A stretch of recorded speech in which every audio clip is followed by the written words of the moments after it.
posted 10,022,017 100,417 PM MDTUpdated 10,022,017 100,458 PM MDT Rockies center fielder Charlie Blackmon, right, hits his 37th homer to right field to drive in Ian Desmond in the second inning against the Dodgers on Friday in Denver at Coors Field.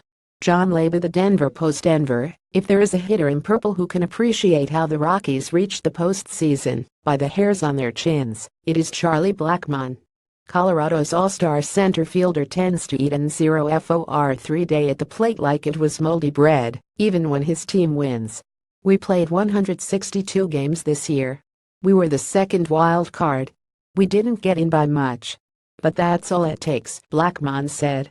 It makes you realize that one pitch, or that one swing or that one play can make the difference between making the playoffs or not. In winning 5 of 7 games through Friday night to finally clinch a National League wildcard berth, the Rockies pieced together a productive offensive streak just in time. Rockies third baseman Nolan Arenado, left, congratulates first baseman Mark Reynolds after hitting his 30th homer in the first inning against the Dodgers on Friday in Denver at Coors Field. John Laba, the Denver Post, but which team will surface Wednesday in a Bonagam playoff against the Diamondbacks in Arizona? The lineup that hit .321 with runners in scoring position over the first 11 weeks of the season and led the Rockies to the top of the National League West on June 20th, or the one that hit just .215 with runners in scoring position from September 125. The Rockies choose to answer that question with a short memory. In their final 5 games of the season, as they RSVP'd their postseason invitation, the Rockies hit .304 with runners in scoring position. We have one game now. We could play the Diamondbacks and play poorly and lose. But for me, personally, where we are right now, we're in a really good spot, Colorado closer Greg Holland said.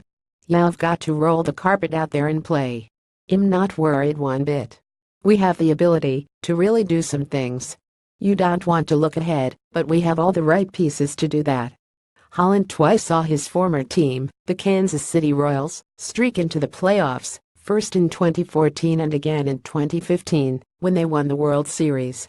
With a towel around his shoulders Saturday night to mop up a beer bath during the team celebration for making the playoffs, Holland talked about the importance of starting pitching and a reliable bullpen. But he got specific only with the offense. Our lineup is hitting a peak because you have guys like Trevor Story and Carlos Gonzalez, who have grinded all year and now they're big threats in the middle of the lineup, he said.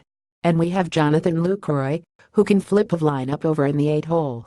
The Rockies' turnaround bubbled up after the bottom half of their lineup finally flipped after being a vacuum for so many empty at-bats early in the season. Story, Colorado's second-year shortstop, hit just .167 in April, with a thin .683 OPS plus slugging percentage, and was striking out at an alarming rate. But Story's final month was his best. He hit .269 with an .863 OPS in September, with 6 home runs and 22 RBIs. Colorado manager Bud Black, who lamented for weeks how his team could not find enough timely hits, moved Story into the cleanup spot over the final week. Gonzalez, playing the final year of his contract with the Rockies, suffered through one of his worst professional seasons in 10 years. In June, he hit .172 with 3 RBIs. But in September, he was vintage cargo. He hit 6 home runs with 16 RBIs, with a .377 average and a team-high 1.250 OPS. And Lucroy, the veteran catcher acquired at the July trade deadline for his defense and pitching guidance, rediscovered his stroke. He raised his average nearly 70 points to .310 in 46 games after leaving the Texas Rangers. And a fence that so often was carried by the top of its lineup, Blackmon, DJ LeMahieu and Nolan Arenado, suddenly had the best OPS in the National League in September at .792.